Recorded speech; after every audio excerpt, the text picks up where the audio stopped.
ଶ୍ରୀଜୀଉଙ୍କର ଆସନ୍ତା କାଲି ବାହୁଡ଼ା ଯାତ୍ରା ଏବଂ ଶ୍ରୀଜୀଉ ଯେତେବେଳେ ପ୍ରଭୁ ଜଗନ୍ନାଥ ଶ୍ରୀମନ୍ଦିରରୁ ବାହାରିଥିଲେ ରଥ ଦିନ ସେଦିନ ତାଙ୍କ ମଥାରେ ଟାହିଆ ନଥିଲା, ଯାହାକୁ ନେଇକି ଭକ୍ତମାନେ ଅସନ୍ତୋଷ ଦେଖାଯାଇଥିଲା, ଭକ୍ତଙ୍କ ମନରେ କଷ୍ଟ ହୋଇଥିଲା। କିନ୍ତୁ ଯଦି ଦେଖିବା ଆସନ୍ତା କାଲି ବାହୁଡ଼ା ଅଛି, ତିନି ଦିଅଙ୍କ ପାଇଁ ବର୍ତ୍ତମାନ ଟାହିଆ ତିଆରି ଚାଲିଛି। ମହାପ୍ରଭୁ ଶ୍ରୀ ଜଗନ୍ନାଥଙ୍କର ବର୍ତ୍ତମାନ ଟାହିଆ ଚାଲିଛି, ବଳଭଦ୍ର ଏବଂ ଦେବୀ ସୁଭଦ୍ରାଙ୍କ ପାଇଁ ମଧ୍ୟ ଟାହିଆ ବର୍ତ୍ତମାନ ପ୍ରସ୍ତୁତ ଚାଲିଛି। ଏବଂ ଟାହିଆ ଯେହେତୁ ପୂର୍ବରୁ ବର୍ଷା ହେଇଥିଲା ଏବଂ ଟାହିଆ ଖସି ଯାଇଥିବା କଥା କୁହାଯାଉଥିଲା, ଭାଙ୍ଗି ଯାଇଥିବା କଥା କୁହାଯାଉଥିଲା, ବର୍ଷାକୁ ଆଖି ଆଗରେ ରଖି ଟାହିଆର ଓଜନ ଟିକେ କମ୍ କରାଯାଉଥିବା କଥା କହିଛନ୍ତି ମୁଖ୍ୟ କାରିଗର ତଥା ଶ୍ରୀମନ୍ଦିର ଦୟାଣାମାଳି ସେବାୟତ ବସନ୍ତ କୁମାର ରଣା। ଏବଂ ଏହାରି ଭିତରେ ଯଦି କହିବା କୁନି ସେବାୟତଠୁ ନେଇକି ବରିଷ୍ଠ ସେବାୟତ ମାନେ ଟାହିଆ ତିଆରିରେ ଲାଗି ପଡ଼ିଛନ୍ତି। ଭକ୍ତି ଭାବର କଥା ଏବଂ ଏ ସୂକ୍ଷ୍ମ କାରିଗରର କଥା, କାହିଁକିନା ଟିକେ ଟିକେ ଯଦି କହିବା ତ ଛୋଟ ଛୋଟ ଜିନିଷରୁ ହିଁ ମହାପ୍ରଭୁଙ୍କର ଟାହିଆ ତିଆରି କରାଯାଏ।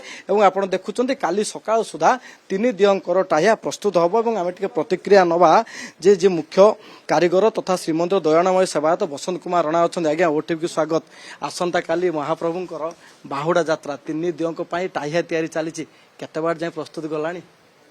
ହଁ, ଇଏ ତ ପାଖାପାଖି ଆମର 50 ଭାଗ ତିଆରି ସରିଲାଣି। ଆଜି ରାତି 9ଟାରେ ଟାହିଆ ନେଇକି ଗୁଣ୍ଡିଚା ମନ୍ଦିରରେ ପହଞ୍ଚିବୁ, ସେଠି ରଖିବୁ। ସକାଳେ ତା ଦେହରେ ଫୁଲମାଳ ବା ଦୁବ ଦଅଣା ତୁଳସୀ ତା ଦେହରେ ଖଞ୍ଜି ସାରିଲା ପରେ ପହଣ୍ଡି ସମୟରେ ଗୋଟି ଗୋଟିକି ନେଇକି ଆମେ ଟାହିଆରେ ନେଇ ପହଞ୍ଚିବୁ।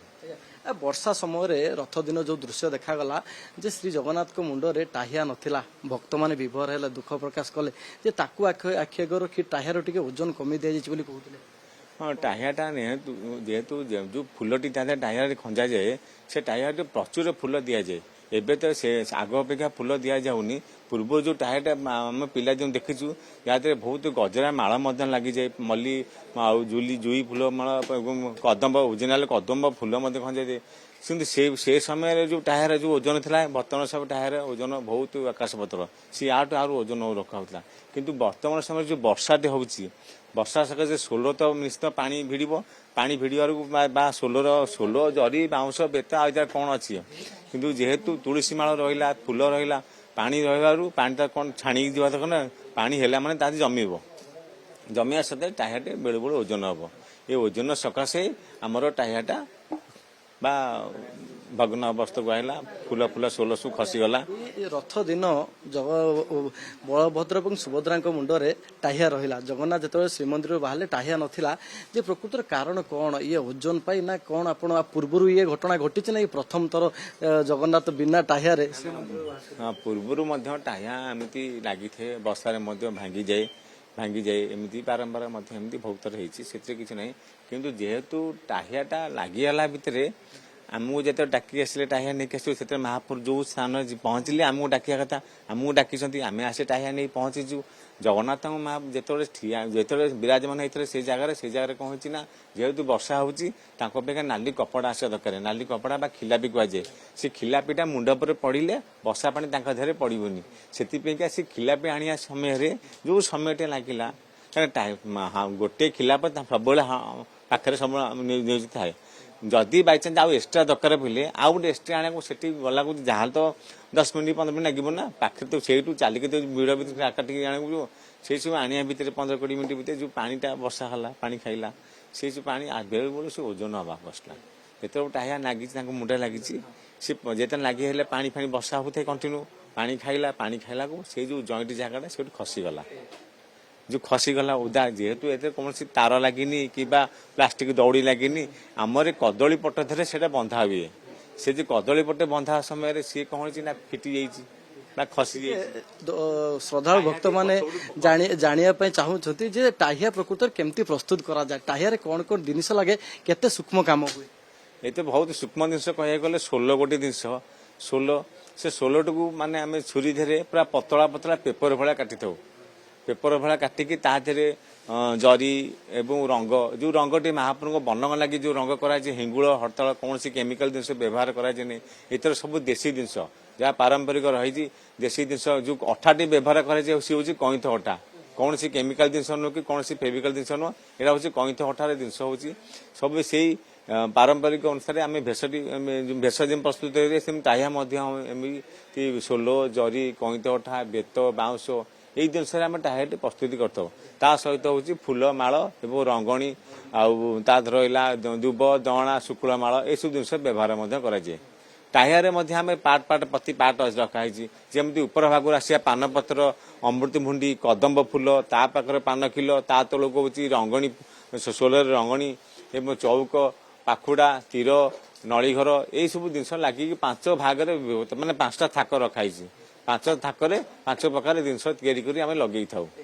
ଯେତେବେଳେ ମହାପ୍ରଭୁ ଶ୍ରୀ ଜଗନ୍ନାଥ ଶ୍ରୀମନ୍ଦିରରୁ ବିନା ଟାହିଆରେ ବାହାରିଲେ, କାହିଁକିନା ଇଏ ପ୍ରୋସେସ ଗୋଟେ ବହୁତ ସମୟର ପ୍ରୋସେସ, ଆପଣଙ୍କ ମନରେ ସେତେବେଳେ କଣ ଆସିଲା? ପୁରା କାରିଗର ଲାଗି ପଡିଥିଲେ ଶେଷରେ?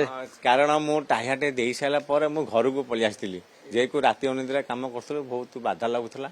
ଟାହିଆ ଲାଗି ସାରିଲା ପରେ ମୁଁ ଘରକୁ ଆସିକିରି ଘରେ ଆସିକିରି ଏମିତି ଶୋଇଥିଲି।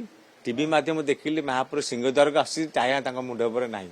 ଏ ଟାହିଆଟା କଣ ହେଲା ଦୁଃଖ ଲାଗଛି, ନିଶ୍ଚୟ ଦୁଃଖ ଲାଗିବନି। ଏତେ ଦିନରେ ଆମେ ପରିଶ୍ରମଟା ଯଦି ଟାହିଆଟା ଖସିଗଲା ଆଉ ଦୁଃଖ ଲାଗିଲା। କିନ୍ତୁ ଯେହେତୁ ଆମେ ଜାଣିବାକୁ ଚାହୁଁ ଯେ ଟାହିଆଟି ଯେତେବେଳେ ପଛକୁ ମାନେ ଭାଙ୍ଗି ଯାଇଥିଲା, ଭାଙ୍ଗିବା ଦ୍ୱାରା ସେ ପଛପଟୁ ଯେଉଁମାନେ ପହଣ୍ଡି କରୁଛନ୍ତି ତାଙ୍କ ଦେହରେ ବାଜିଲା।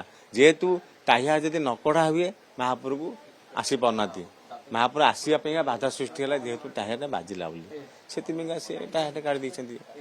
ବର୍ଷା ଯେହେତୁ ଅଛି, କୁହାଯାଉ ଝିପଝିପ ବର୍ଷା ମଧ୍ୟ ହେଇପାରେ ବାହୁଡାରେ, ସେଥିପାଇଁ କଣ ବ୍ୟବସ୍ଥା କରାଯାଏ ଯେମିତି ଗୁଣ୍ଡିଚା ମନ୍ଦିରରୁ ବାହାରିଲା ବେଳକୁ ମହାପ୍ରଭୁ ଟାହିଆ ପିନ୍ଧିକି ବାହାରିବେ, ଭକ୍ତ ଦେଖିବେ?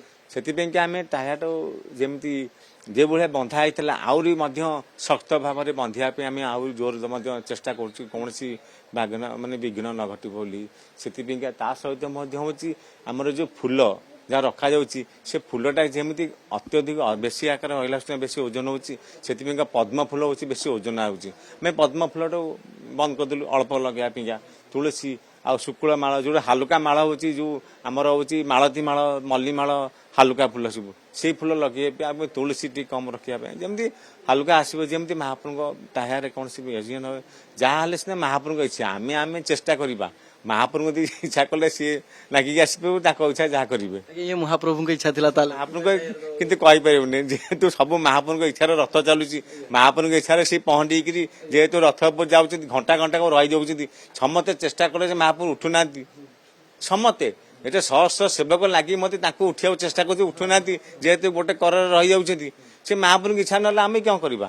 ତାଙ୍କର ଇଚ୍ଛାରେ ମଧ୍ୟ ସିଏ ହଉଥିବ। କି ଭକ୍ତକୁ ପରୀକ୍ଷା କରିବା ପାଇଁକା କୋଉ ଭକ୍ତ ଅପେକ୍ଷା କରୁଥିବ କି କଣ କହିପାରିବି। ଯେମିତି ଆମର ଦାସିଆ ବାଉରୀ ହାତରୁ ନଡିଆ ନେଇ ପାରୁଛନ୍ତି, ଶାଲବେଗ ଯଦି ଆସିକିରି ରଥ ଟଣା ହେଇପାରୁନି, ଶାଲବେଗ ଏତେ ବାଟ ଆସିଲା ପରେ ସିଏ ଯେ କହୁଛି ଯେ ମତେ ମୁଁ ନଗଲେ ରଥ ଯିବନି, ସିଏ ଆସିଲେ ରଥ ଟଣା ହେଇପାରୁଛି, ତାହେଲେ ଏଇଟା ବି କାହିଁ ନ ହେଇପାରିବ? ନିଶ୍ଚିନ୍ତ ମହାପ୍ରଭୁଙ୍କ ଇଚ୍ଛାରେ ହେଉଥିବ। ଟାହିଆ ପ୍ରସ୍ତୁତ ହୁଏ, କାହିଁକିନା ବର୍ଷରେ ଥରେ ରଥ ଏବଂ ବାହୁଡାରେ ମହାପ୍ରଭୁ 3 ଦିଅ ଯାକ ପିନ୍ଧନ୍ତି ଟାହିଆ। କେବେଠୁ ପ୍ରସ୍ତୁତ ଆରମ୍ଭ ହୁଏ ଏବଂ କେମିତି ହୁଏ? ଟାହିଆଟି ଆମର ଅକ୍ଷୟ ତୃତୀୟାଠୁ ଅନୁକୂଳ କରାଯାଏ। ଯେମିତି ରଥ ଅନୁକୂଳ କରାଯାଏ, ସେଇଭଳି ଏଇ ରାଘବ ଦାସ ମଠରେ ହାତୀବେଶ ଏବଂ ଟାହିଆ ମଧ୍ୟ ଅନୁକୂଳ କରାଯାଏ। ସେଇ ଦିନଟାରେ ଆମେ ମଠରେ ଯେଉଁମାନେ ସହଯୋଗ କାରିଗର ଅଛନ୍ତି ସମସ୍ତେ ସୁଦପୂତ ଭାବରେ ରହିକିରି ମଠରେ ଏଇ ହବିଷାନ ନିୟମ କରିକି ବର୍ତ୍ତମାନ ଆମେ ଟାହିଆଟି ପ୍ରସ୍ତୁତି କରିଥାଉ। ସେଇ ଦିନଠାରୁ ନୀଳାଦ୍ରି ବିଜୟ ମନ୍ଦିର ଟାହିଆଟି ଶେଷ କରାଯାଏ। ନିଶ୍ଚିତ ଭାବରେ ଆପଣ ଶୁଣୁଥିଲେ, କୋଉଭଳି ଭାବରେ ଗୋଟେ ଦୃଶ୍ୟ ଦେଖିବା ପାଇଁ ଚାହିଁବି ଟାହିଆ କେମିତି ତିଆରି ହେଉଥିଲା। ଟାହିଆ ମୁଖ୍ୟ କାରିଗର ତଥା ଶ୍ରୀମନ୍ଦିର ଦୟଣାମାଳି ସେବାୟତଙ୍କଠୁ କୋଉଭଳି ଭାବରେ ମହାପ୍ରଭୁ ଶ୍ରୀ ଜଗନ୍ନାଥ ବଳଭଦ୍ର ଏବଂ ଦେବୀ ସୁଭଦ୍ରାଙ୍କ ପାଇଁ ଟାହିଆ ପ୍ରସ୍ତୁତ କରାଯାଏ, ଟାହିଆ କେମିତି ପ୍ରସ୍ତୁତ କରାଯାଏ ଏବଂ ଚଳିତ ବର୍ଷ ରଥରେ ଯେଉଁଭଳି ଭାବରେ ମହାପ୍ରଭୁ ଜଗନ୍ନାଥ ବିନା ଟାହିଆରେ ଆସିଥିଲେ, ସିଏ ମଧ୍ୟ ଦୁଃଖ ପ୍ରକାଶ କରୁଛନ୍ତି। କାହିଁକି ନା ଦୀର୍ଘ ଦିନର କାରିଗର ମାନଙ୍କର ପ୍ରସ୍ତୁତି ଏବଂ ଶେଷରେ ବିନା ଟାହିଆରେ ଶ୍ରୀମନ୍ଦିରରୁ ମହାପ୍ରଭୁ ବାହାରିବା କୋଉଠି ନା କୋଉଠି ତାଙ୍କ ମନରେ ଯେତିକି କଷ୍ଟ ଦେଇଛି ତାଠୁ ଅଧିକା ଯଦି କହିବା ତାହେଲେ ଶ୍ରଦ୍ଧାଳୁଙ୍କ ମନରେ କଷ୍ଟ ଦେଇଛି।